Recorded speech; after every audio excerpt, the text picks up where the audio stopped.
My name is Clara Wilson, and I have a secret that could cost me my job. It's not a dangerous secret, not really. It's a quiet one. It lives in the bottom drawer of my desk, tucked beneath the sterile bandages and the official paperwork, and it smells faintly of ink and longing. It's a stack of letters, you see? Letters I was never meant to answer. It's the spring of 1942 here at the Fort J Army Hospital on Governor's Island. The war feels both a world away and right outside our door.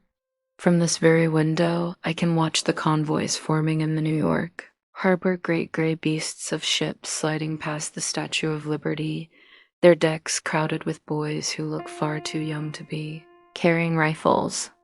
They cheer and wave, all bravado and bright eyes, and we nurses, we wave back from the lawns, our white uniforms like tiny flags of surrender.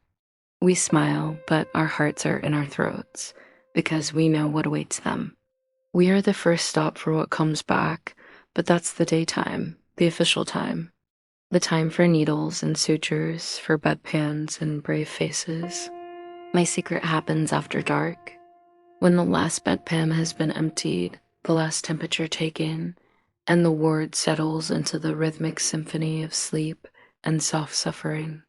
That's when I take out my key, a small, cold piece of brass, and unlock that bottom drawer. Inside isn't just paper and ink. It's 1,000 beating hearts, suspended in time, crossing oceans. I am their keeper. And tonight, I suppose I'm going to be their voice. It all started with a boy from Iowa, Private Samuel Jenkins. He had pneumonia, not a war wound, but the fever had rattled him something fierce. He was delirious for 2 days, calling out for a girl named Mary.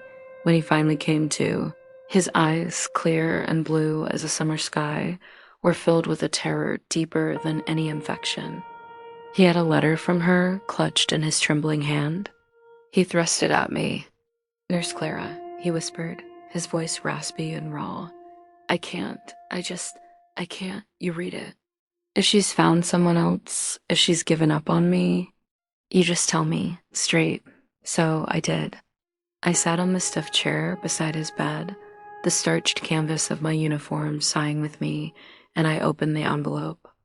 The paper was thin, almost translucent. Her handwriting was a lovely looping script, full of gentle curves. She wrote about the new calves on the farm, about how the apple blossoms were late this year, about how she darned his father's socks and pretended they were his. There was no other fellow. There was only love and waiting and a quiet, steadfast faith that he would come home.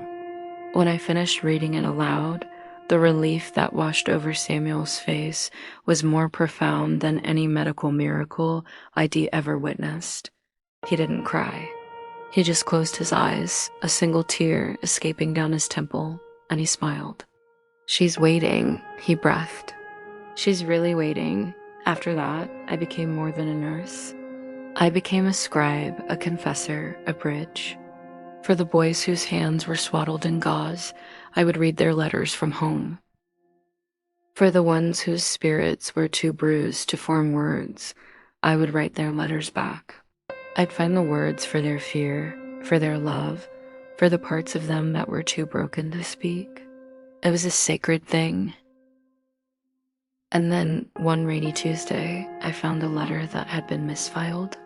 It was for Corporal Arthur Finch, but Corporal Finch had died of his wounds 3 days prior. The letter was from his mother. Her spidery handwriting pleaded for a sign of life, any word at all. The return to sender stamp waiting to be applied felt like a hammer blow. I couldn't do it. I couldn't let this woman's hope shatter against that cold, bureaucratic rubber stamp. So I did the unthinkable. I took the letter to my office, and under the soft yellow glow of my desk lamp, I wrote back.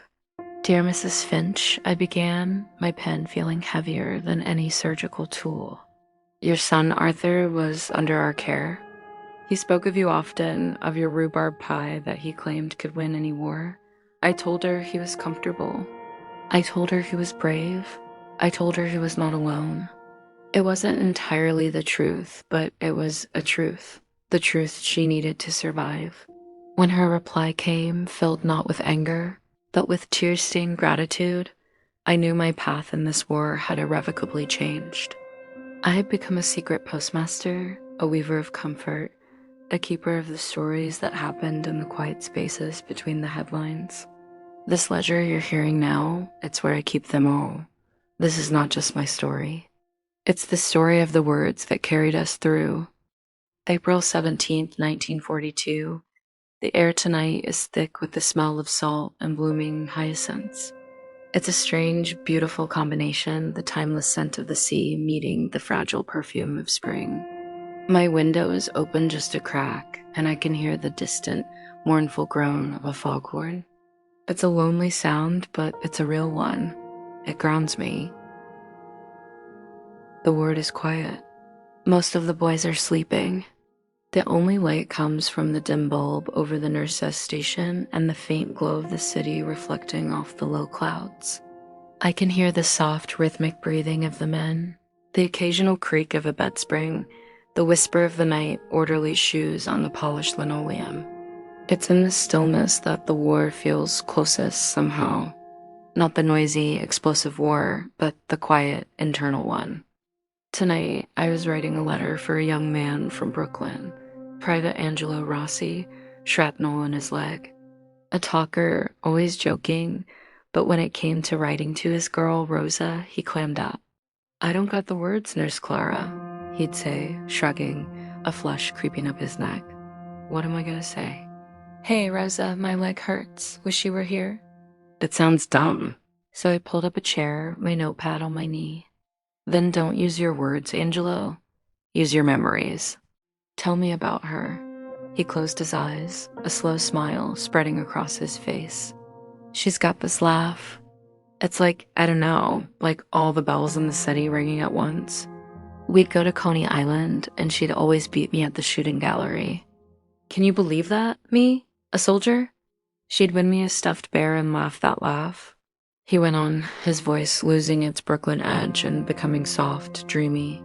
He talked about the smell of her perfume, like gardenias and sugar, and the way she'd tuck her hair behind her ear when she was concentrating. I wrote it all down, weaving his memories into sentences, painting a picture of a love that was vibrant and alive, even here, in this sterile place. "Sign it, all my love, your Angelo," he said when I finished reading it back to him. He looked lighter, as if by giving voice to his love, he had reminded himself of who he was beneath the uniform and the wound. Later, I checked on Samuel Jenkins. His pneumonia has cleared, but he's got a new kind of fever, restlessness. He's been classified as fit for duty, and any day now, he'll be getting his orders. He's terrified of leaving this safe harbor. He holds Barry's letters like they're a holy text, reading them over and over again. I sat with him for a while tonight, and he didn't say a word. He just stared at the photograph of her he keeps taped to his bed frame. Sometimes the most profound medicine is just sharing the silence. I also received a letter today from Mrs. Finch, Arthur's mother. She sent me a pressed flower from her garden. A violet. It was nestled in a piece of tissue paper, fragile and perfect. Her note was simple. "Thank you for your kindness. This grew outside Arthur's window. Now a piece of him is there with you." I taped the violet carefully to a fresh page in this ledger. A small purple promise that even in death, there can be beauty. But even in grief, there can be connection. May 30th, 1942, Memorial Day. The flag outside is at half-mast, snapping in the brisk wind coming off the harbor. There was a ceremony this morning for the men we've lost. A chaplain spoke, his words kind and generic, about honor and sacrifice. But all I could think about were the specific, individual losses. The way Private O'Malley used to hum Irish folk songs under his breath. The way Corporal Bernstein could do magic tricks with a quarter. They weren't just sacrifices. They were boys with songs and secrets. The mail today was a torrent. It's always like this after a holiday, a backlog of hope spilling into our ward. I feel like a deliver-a-man for emotions, handing out joy and anxiety in equal measure. The hardest part is the man who gets nothing. You see him trying to hide the disappointment, trying to be brave, but his eyes give him away. They become hollow, staring at the wall as if they can see right through it, all the way to an empty mailbox back home. I have a new patient, a Lieutenant Thomas Shepard. He's a pilot. He was shot down over the English Channel, fished out by a British trawler after hours in the water. He has hypothermia, sunburns, but the real damage isn't physical. His eyes have a 1,000-yard stare, like he's still looking out over that endless cold water. He gets letters, dozens of them, from his wife, his parents, his little sister. They sit in a neat, unopened pile on his bedside table. It's been a week, and he hasn't touched one. Today, during my rounds, I decided to breach the wall. "Lieutenant Shepard," I said, my voice deliberately soft as I adjusted his fore. "You're quite the popular fellow. Your family must be desperate for news." He didn't look at me. His gaze was fixed on the ceiling. "They're fine. Reading their letters might be good for you," I pressed gently. "It's a tether to home. It can help pull you back." He turned his head then, and the raw pain in his eyes was so intense, it nearly stole my breath. "Nurse," he said, his voice a dry, hollow rasp. "You don't get it. The man they're writing to, the man who kissed his wife goodbye and promised to write, he died in that plane. I'm just the body they fished out of the drink. I can't read their letters to a ghost. What do you say to that? There are no words in any medical textbook." So I just finished my task, my hands as gentle as I could make them. As I turned to leave, I placed my hand over his. It was cold. "Maybe the ghost is the one who needs to hear from them the most," I whispered. "Maybe he can help you remember how to live." He didn't reply, but he didn't pull his hand away. A small victory. The most surprising letter I got today was from a woman in Ohio. Her son is here, a young private with a broken ankle. She'd heard from him about the nurse who writes letters, and she wrote to me, begging me to look after her boy, to make sure he was eating enough. She included a recipe for his favorite chocolate chip cookies. The trust, the sheer, desperate faith of these mothers, it humbles me to my core. I am not just caring for soldiers. I am caring for the sons of America. July 4th, 1942, Independence Day. The city is putting on a show tonight.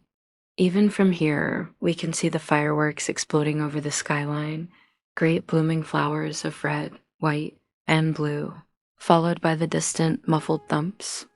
The boys who are mobile are gathered at the windows, their faces lit up by the flashes. For a few minutes, they are just kids again, watching a spectacle, their pain forgotten. The air smells of gunpowder and cooked hot dogs from the hospital's pathetic attempt at a barbecue. It's a strange, festive atmosphere layered over the usual grimness. It feels defiant. Samuel Jenkins got his orders.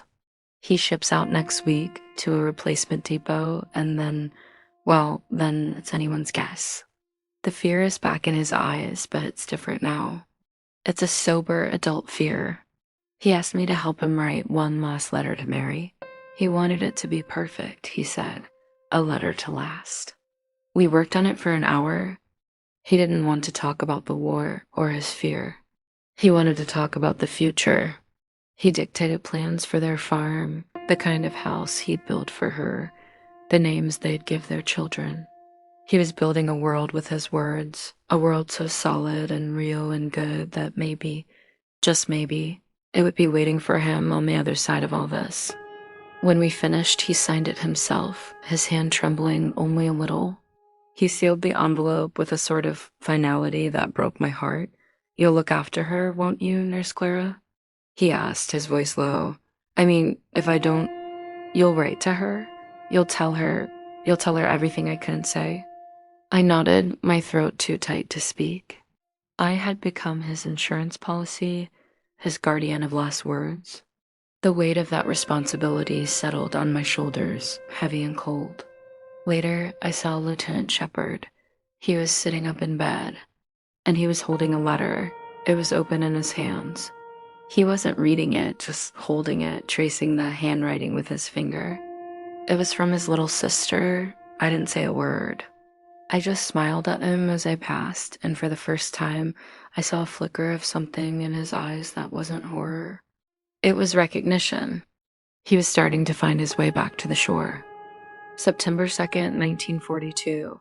The heat of the summer has broken, and a Christmas has returned to the air. The leaves on the trees outside are just beginning to think about turning. It's a season of change, and I feel it everywhere. The hospital is a revolving door. Faces come and go. Some go home to their families. Some go back to the fight. Some just go.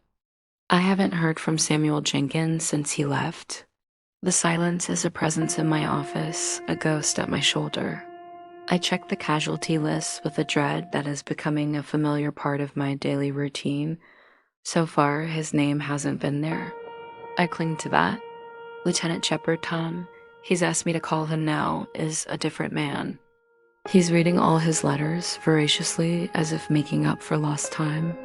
He's started writing back long, detailed letters about his recovery, about the other men on the ward, about the view of the harbor from his window. He avoids the past and the future, living entirely in the safe, contained present of this hospital, but it's progress.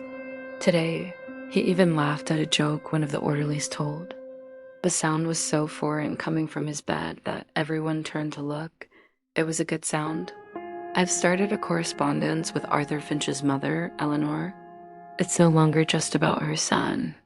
She tells me about her garden, about the book club she's in, about the stubborn cardinal that visits her bird feeder every morning. I tell her about life at the hospital, about the small daily triumphs. I create a world for her that is softer than the one she lives in. It's a kindness, but it's also a lifeline for me. She reminds me that there is a world beyond this war, a world of book clubs and cardinals, and it's worth fighting for. Angelo Rossi was discharged last week. He gave me a hug that nearly cracked my ribs. For everything, Nurse Clara, he'd said, his voice thick. Rosa's gonna love those letters.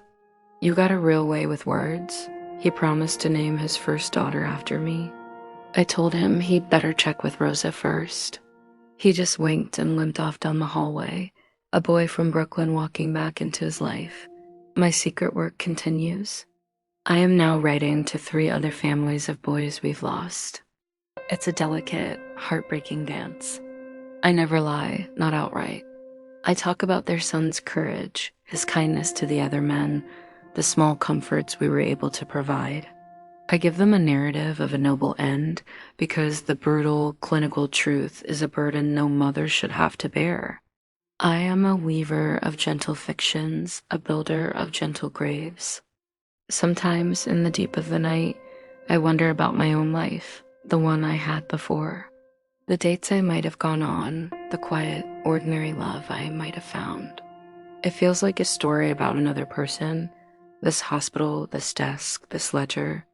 This is my life now, and as heavy as the heart can feel, I know, with a certainty that roots me to the earth, that I am exactly where I am meant to be.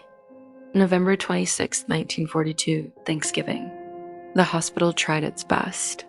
The smell of roast turkey and pumpkin pie has permeated every corner of the building, a warm, comforting blanket over the usual smells of illness and antiseptic. It was a good day. There was laughter. For a few hours, we were all just people sharing a meal, not patients and caregivers in a world at war. I received a letter today that made me cry. It was from Mary, Samuel Jenkins' girl. She'd heard from him. He's in England, she said, safe for now. He told her about me, about the nurse who read her letters to him when he was sick. She wrote to thank me.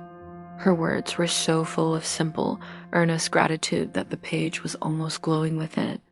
You were a light for him in a dark time, she wrote. You kept his hope alive. And because of that, you kept my hope alive too. I will be forever in your debt. I read that sentence over and over. A light in a dark time. Is that what I am?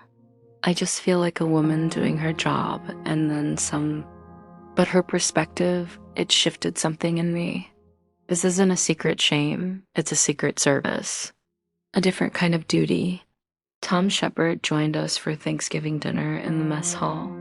He sat at a table with some of the other ambulatory patients and he talked. He actually held a conversation. He was telling them about his wife's legendary failed attempt at making a turkey, how she'd somehow set the oven on fire. He was smiling. The 1,000-yard stare was gone, replaced by the warm, fawn light of memory. He's being discharged in a week. Not back to combat, his nerves won't allow it, but to a desk job in Washington. He's getting his life back. A different life, but a life nonetheless. Before he left the mess hall, he came over to me. "Nurse Clara," he said, his voice steady. I don't know how to thank you." "You don't have to, Tom," I said. "Yes," he insisted, his blue eyes earnest. "I do. You were right. The ghost, he needed to hear from home. And you were the one who handed him the letters." He reached out and squeezed my hand. "You gave me back to myself." That was his thanks. Better than any medal. As I sit here now, the remnants of the Thanksgiving feast cleared away. The ward settling into a contented, turkey-induced slumber, I feel a profound sense of peace. The war is still raging. Boys are still dying. But here, in this small corner of the world, we have built something. A community. A network of care that stretches across oceans and into the hearts of homes across America. We are tending to the spirit. And tonight, that feels like the most important battle of all. December 24th, 1942, Christmas Eve. A soft, silent snow was falling, painting the grim industrial landscape of the harbor in a layer of pure, clean white. It's as if God is trying to hush the world just for one night, and so we've done our best. A tree, donated by a local charity, stands in the corner of the ward, draped in tinsel and paper chains made by the men. The lights are tiny, flickering jewels of color in the dim room. The mood is contemplative, a mixture of nostalgia and hope. The carolers came through earlier, their voices singing Silent Night, so beautifully that even the most hardened men had tears in their eyes. For a moment, with the snow falling outside and that ancient hymn floating in the air, it was possible to believe in peace on earth. The mail today was a deluge of love. Packages from home, filled with knitted socks, fruitcakes, and photographs.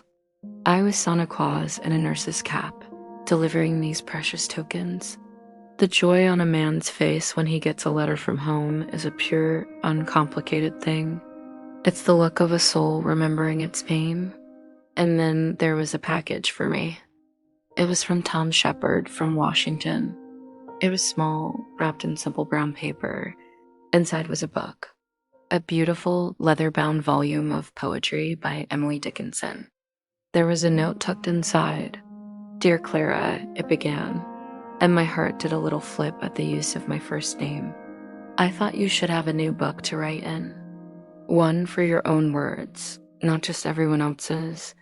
Thank you for being my anchor in the storm. I am forever grateful. Your friend Tom." I ran my fingers over the soft, supple leather. It was the most thoughtful gift I had ever received. He had seen me, truly seen me, and he understood that my ledger was more than a record.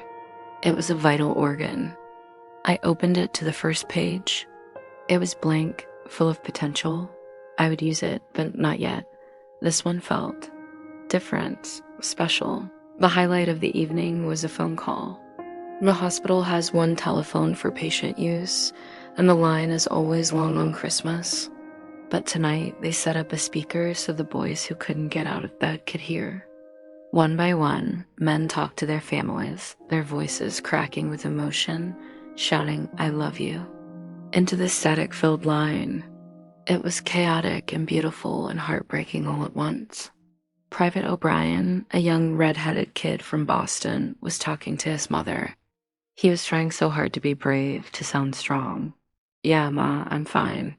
The food's great. Yeah, they got a tree and everything." Then his voice broke. "Ma?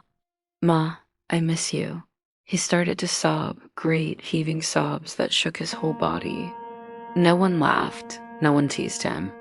We all just listened, sharing in that primal, universal ache for home. It was the sound of the war, stripped of all politics and pride. Just a boy, missing his mother on Christmas. After the calls were over, I made my rounds. The ward was quiet, the emotions of the evening having exhausted everyone. I stopped by each bed, adjusting a blanket, placing a glass of water within reach. It was in these small, tender acts that I felt my purpose most keenly. I am back in my office now. The snow is still falling. The new ledger Tom sent me sits on my desk next to the old, nearly full one. I can hear the distant chimes of a church clock striking midnight. Christmas Day. It's a time for miracles, they say. I don't know about that, but I know about small kindnesses. I know about letters that cross oceans, about a voice on a telephone line, about a shared sob in the dark. These are the things that hold the darkness at bay. These are the things that make a life. My name is Clara Wilson. I have a secret. And on this silent, holy night, it doesn't feel like a secret at all. It feels like a prayer. March 15th, 1943. The thaw has begun. The snow is melting into dirty slush, and the air has a wet, chilly bite to it. But the days are getting longer, and the light that streams into the ward in the afternoon is stronger, full of the promise of spring. The war, however, feels like it is settling in for a long, grim stay. The news from the Pacific is bad, and the papers are full of talk of the need for more men, more ships, more everything. The hospital is full. We've received a new wave of patients from the North African campaign. Their wounds are different, dirtier. The smell of desert sand and infection seems to have followed them here. They are quieter than the boys from the early days, their eyes older. They've seen things. I haven't heard from Samuel Jenkins in months. The silence is a stone in my stomach. Mary writes to me sometimes, asking if I've heard anything, her letters becoming increasingly frantic. I have nothing to tell her. I just write back with platitudes, with hope I don't feel. I check the lists. Every day I check the lists. My correspondence with Arthur Finch is a steady, comforting presence.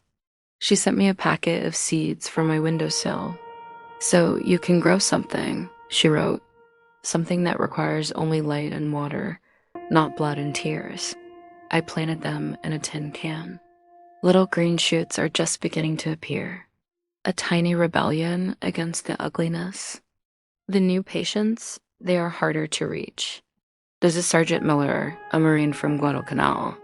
He has a leg wound, but he acts like it's nothing. He's angry, bitter. He gets letters from his wife, but he tears them up after he reads them, scattering the pieces in his wastebasket. I asked him about it once, as gently as I could. "Why do you do that, Sergeant?" I asked, nodding towards the basket full of paper snow.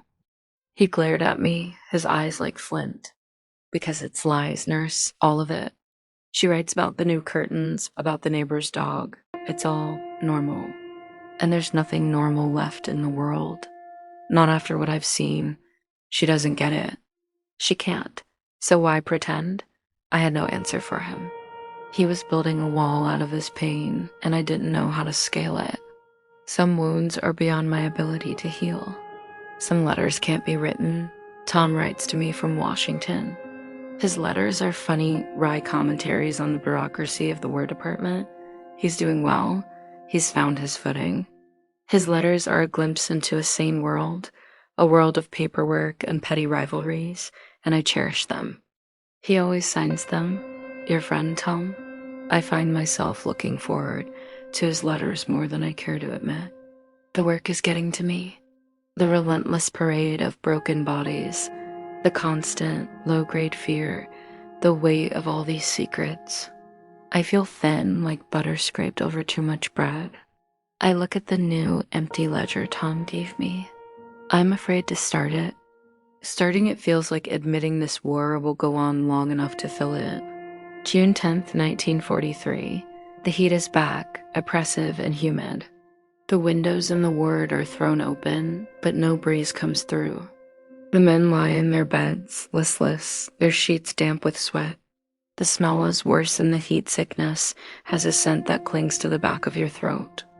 The news is all about the invasion of Sicily. The next step, the boys talk about it in hushed, excited tones. They want to be a part of it, to get back into the fight. I look at their young, earnest faces and I want to shake them, don't you know? Don't you understand what's waiting for you? But of course they don't, they can't. I received a letter today that stopped my world. It was from the War Department. Not a printed casualty list, but an official typed letter. My hands trembled so badly I could hardly open it. It was about Samuel Jenkins. He wasn't dead. He was a prisoner of war, captured in Tunisia. The letter was brief, bureaucratic. It listed his name, his serial number, and the fact that he was being held in a German POW camp. That was all, but it was everything. He was alive. I sat down hard in my chair, the letter crinkling in my fist. Tears of relief streamed down my face. He was alive. I immediately wrote to Mary. My pen flew across the page, the words tumbling out. I told her the news. I told her to hope. I told her that her waiting was not in vain. I felt like I could breathe for the first time in months. The joy was so sharp it was almost a pain. It was a reminder that amidst all the loss, there could be reprieves, miracles. Samuel Jenkins was alive. I had to share the news. I went to Sergeant Miller's bed. He was staring at the ceiling, as usual, a fresh torn letter in his wastebasket. "Sergeant," I said, my voice shaking with emotion, "I just got some news. A patient of mine, June 10th, 1943. The joy was so sharp it was almost a pain. It was a reminder that amidst all the loss, there could be reprieves, miracles. Samuel Jenkins was alive."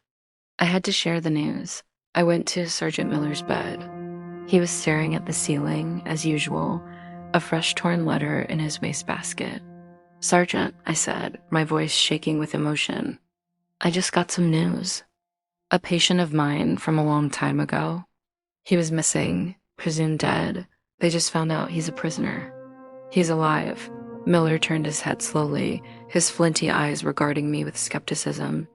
"A PO'd? That's not exactly good news, nurse. Those camps—" "I know," I said, cutting him off.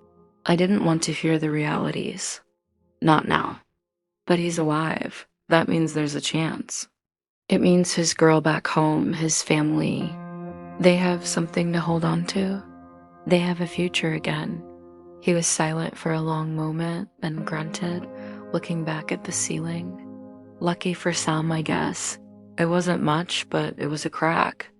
I had seen a flicker of something in his eyes, not hope, not yet, but a recognition that the absolute worst outcome wasn't the only possible one. I wrote to Mary that night, my hand flying across the page, the ink blotted with a few tears of my own. I told her everything the official letter said, which was almost nothing, and everything it meant, which was everything. I told her to be strong, that her hope had been a lighthouse, and now it had found its ship. I felt like a messenger of God, delivering a resurrection.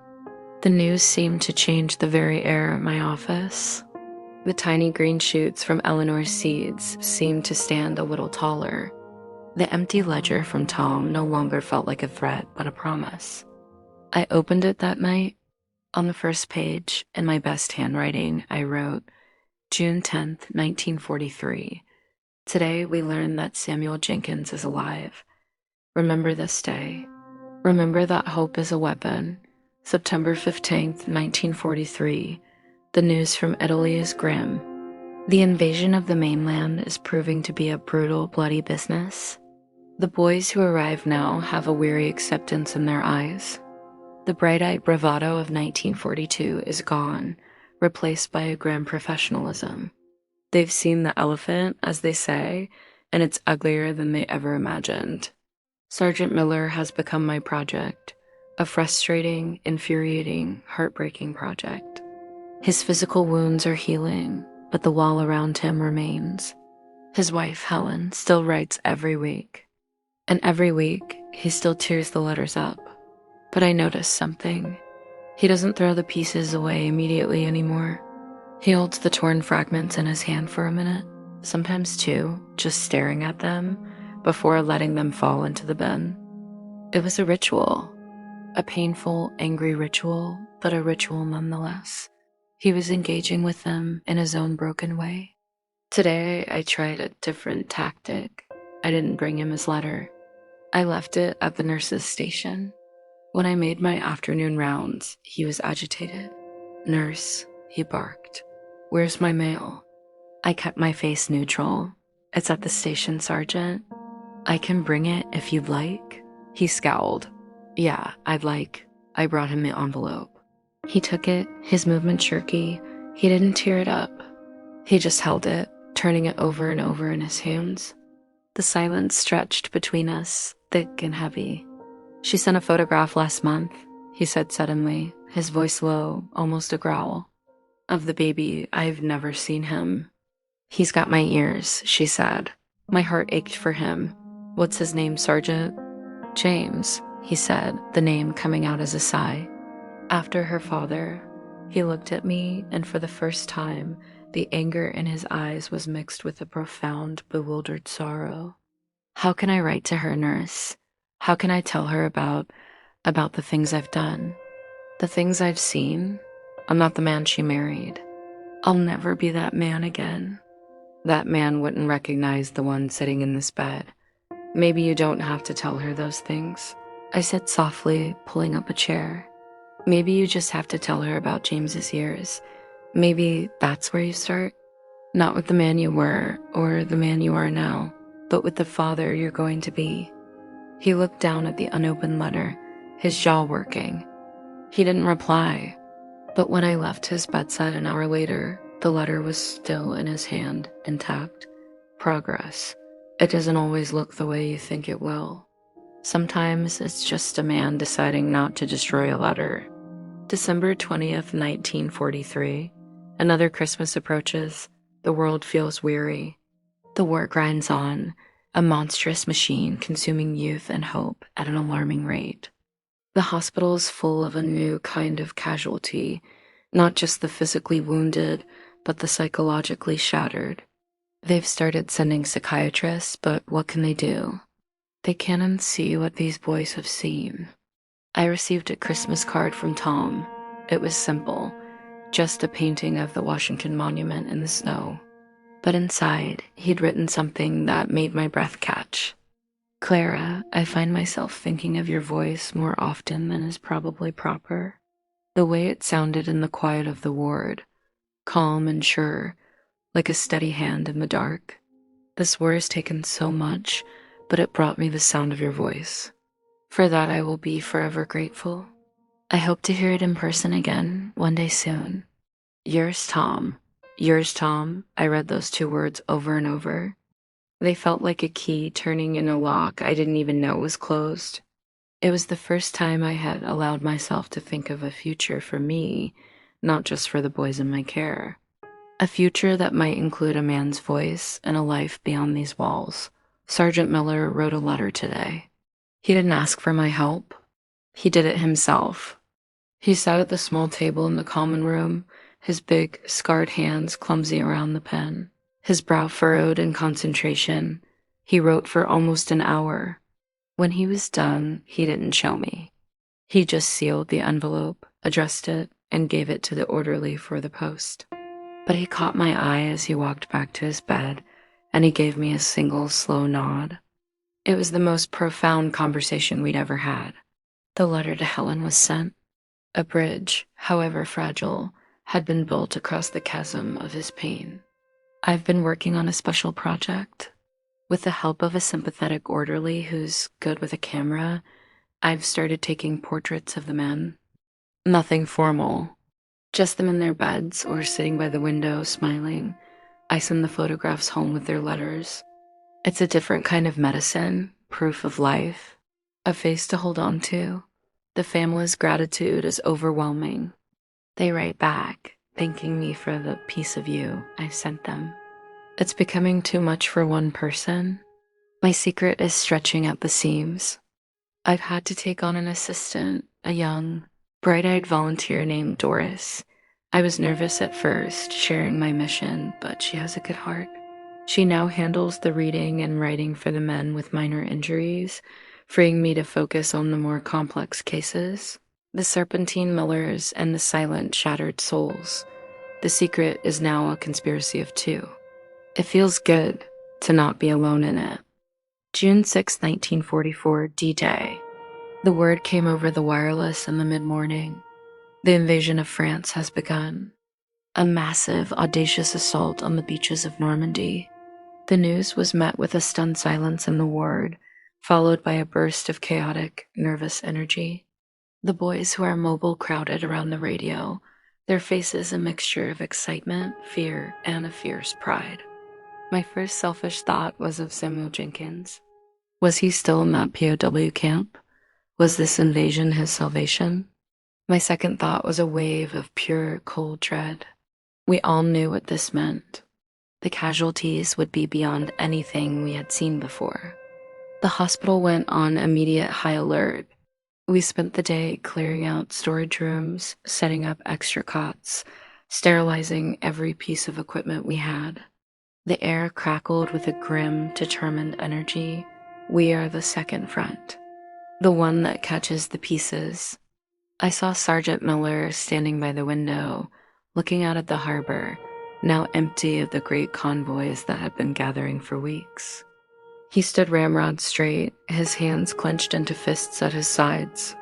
"It started, Sergeant," I said, coming to stand beside him. "Yeah," he said, his voice gravelly. "It has." He was silent for a long moment. "I should be there, not stuck in this garden of invalids. You've done your part," I said gently. "You have a wife and a son to go home to. That's a different kind of fight." He grunted but didn't argue. I think for the first time, he was starting to believe it. That evening, I gathered my courage and did something I'd been thinking about for weeks. I called Tom. The phone line to Washington was crackly and faint, but when I heard his voice, "Shepard here," my knees went weak. "Tom? It's Clara." "Clara?" The surprise and warmth in his voice was a physical thing, reaching down the wire and wrapping around me. "Is everything all right? It's today, Tom," I said, my voice trembling. I just needed to hear a friendly voice.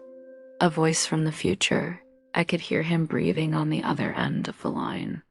"I wish I were there with you," he said, his voice low and intense. "I wish I could, I don't know, do something." "You are," I whispered. "You're reminding me that there is after, that this isn't the whole world." We talked for only a few minutes, the cost of the call being what it was, but his words stayed with me all night. A voice from the future. That's what he was. That's what we were all fighting for.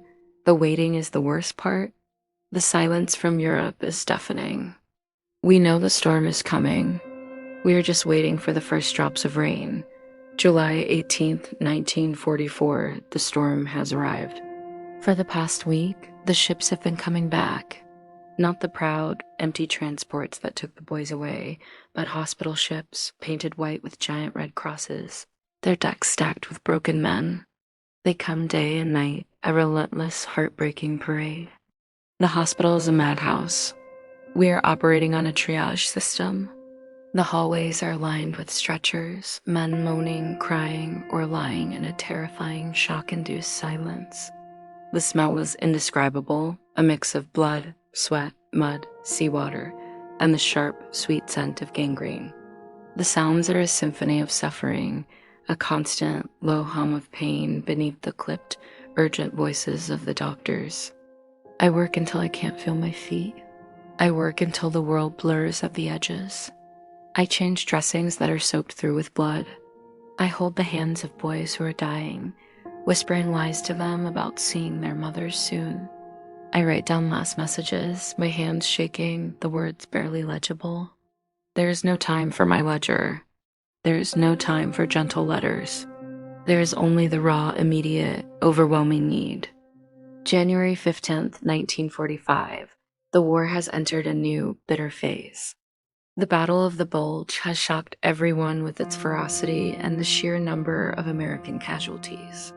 The winter is brutally cold, and the news from the Ardennes is a nightmare of snow and panzers. The mood here is grim.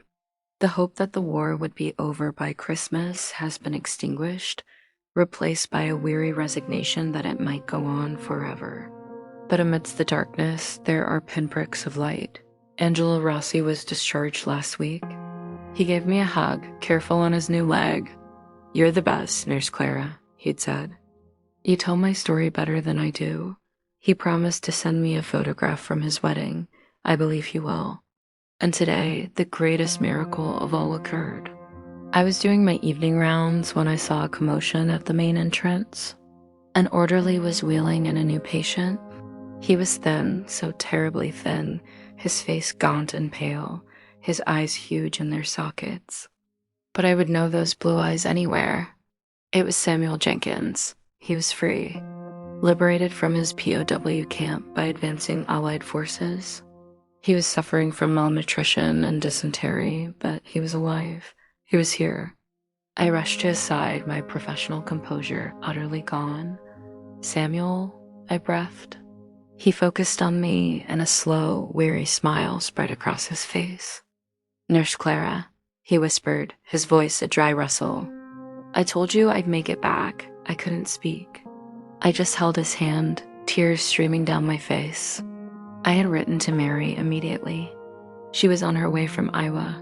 Their future, the one we had built with words in this very room, was about to begin. I sat with him for a long time after he was settled in a bed. He was too weak to talk much, but he held my hand, his grip surprisingly strong. He had survived. He had come home. That night, I wrote the final entry in my first ledger. January 15th, 1945. Samuel Jenkins came home today. The circle is complete. The boy who started this all, the one who was so afraid his girl didn't love him, has returned to her. He is a living testament to the power of hope, to the strength of a love spelled out on thin paper. We did this. Our words, our secret, our bridge. We helped carry him home.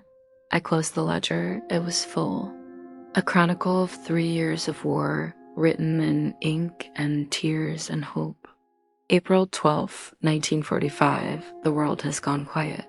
The news came over the wireless this afternoon. President Roosevelt is dead. It feels like the earth has shifted on its axis. He has been the president for my entire adult life. The word is hushed, men speaking in whispers. The air is heavy with a new kind of uncertainty. What happens now? I am too numb to process it.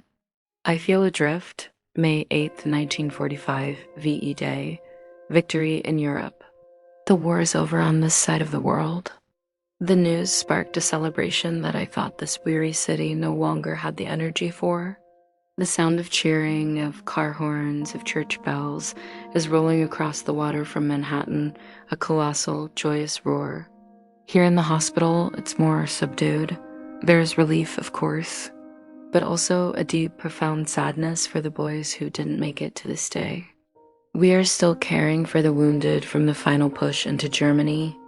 The war may be over, but its consequences are not. Samuel Jenkins and Mary were married in a small ceremony in the hospital chapel last week. He's still regaining his strength, but the light in his eyes is brilliant. She looks at him as if he's the only man in the world. I was their witness. I signed the marriage certificate with a hand that didn't tremble at all. The Pacific War still rages, and the boys here talk about the possibility of being shipped out there.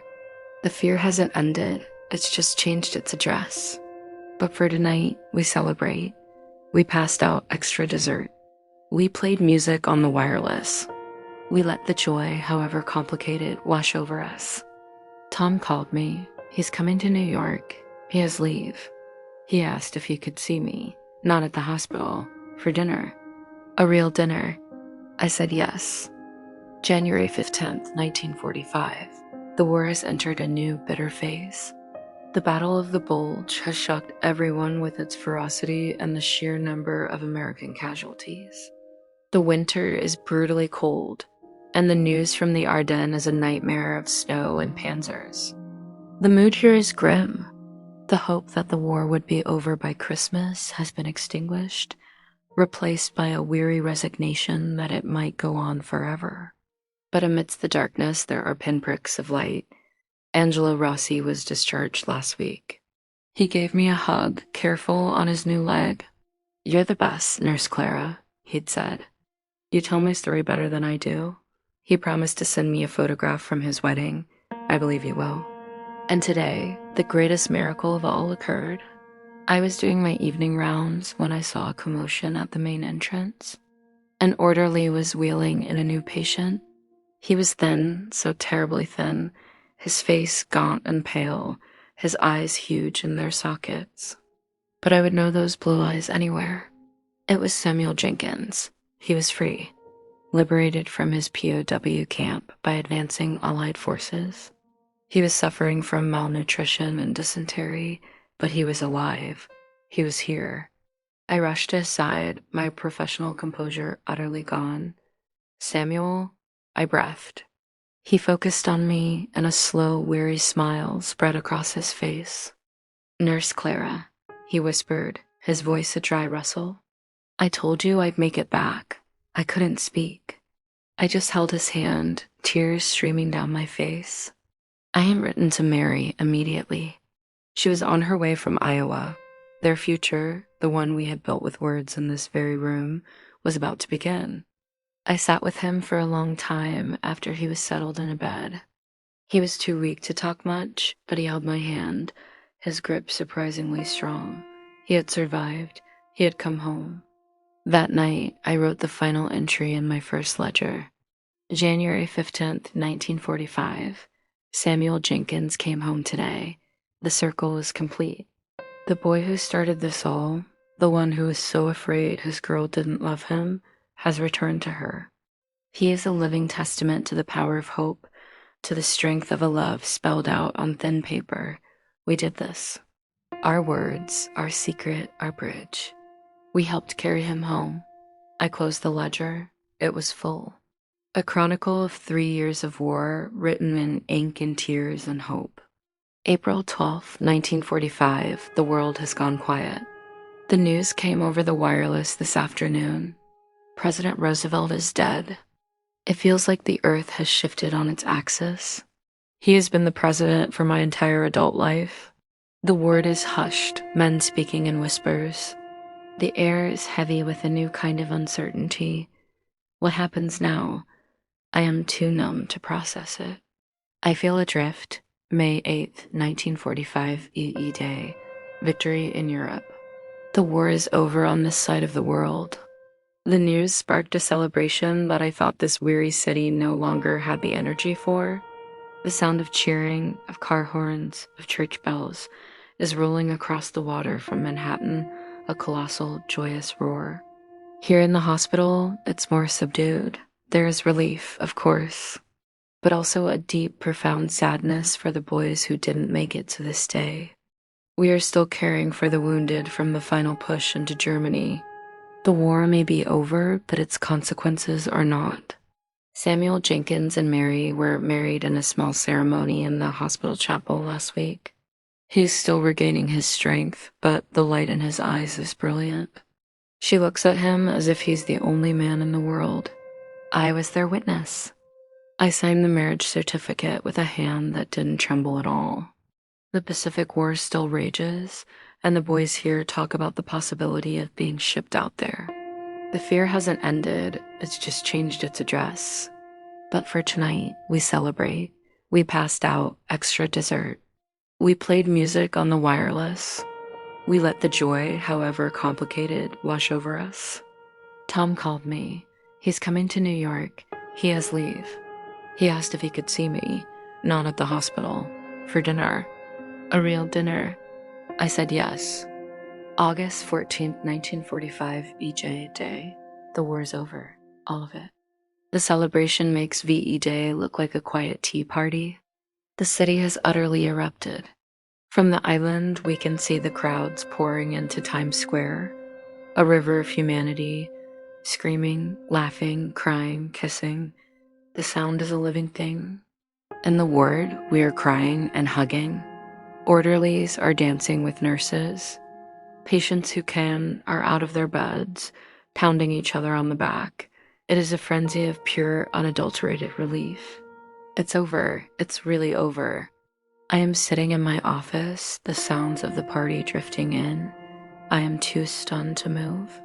I look at my desk, the first full ledger, the second now half full. John Miller's Wooden Dove, the press violet from Arthur Finch, James Chun's drawing of me, Tom's book of poetry. This is my war, not of bullets and bombs, but of paper and ink and love. The door to my office opens. It's Tom. He's here. He made it through the crowds. He's standing there in his uniform, his face lit with a smile that reaches all the way to his eyes. Clara, he says, that's all. Just my name, but it's enough. I stand up and I walk into the future. Epilogue, November 11th, 1945. The Fort J Army Hospital is quiet now. Most of the patients have been discharged, transferred, or sent home. The war is a memory, already beginning to soften at the edges. The world is trying to learn how to breathe again. I am packing up my office. My last day. Tom and I are moving to Washington. He has a job there, and I'm going to write, not just letters, maybe a book. The story of the words that carried us through. I placed the 2 ledgers carefully into a cardboard box. They are my history, my heart. I wrapped the wooden dove in the tin can with Eleanor's now flowering plant and soft cloth. I am taking it all with me. I am not the same woman who unlocked that drawer 3 years ago. I am harder in some ways, softer in others. I have seen the worst of humanity, and I have seen the very best. I have held the hands of dying boys, and I have witnessed miracles of survival. I have been a keeper of secrets, a planter of gardens, a bridge between hearts. I pick up the second ledger, the one Tom gave me. I open it to the last entry I wrote. November 11th, 1945, my last day. The hospital is nearly empty. The silence is a strange new sound. It is the sound of peace. We did our part. We held the line. We tended the wounded, both of body and spirit. We wrote the letters, and in doing so, we wrote a story of love that no war could ever erase. The work is done. It is time to go home. I close the book and place it in the box. I take one last look around the small, familiar room. The desk, the window, the view of the harbor, now peaceful. My name is Clara Wilson. I had a secret, and now the whole world can know.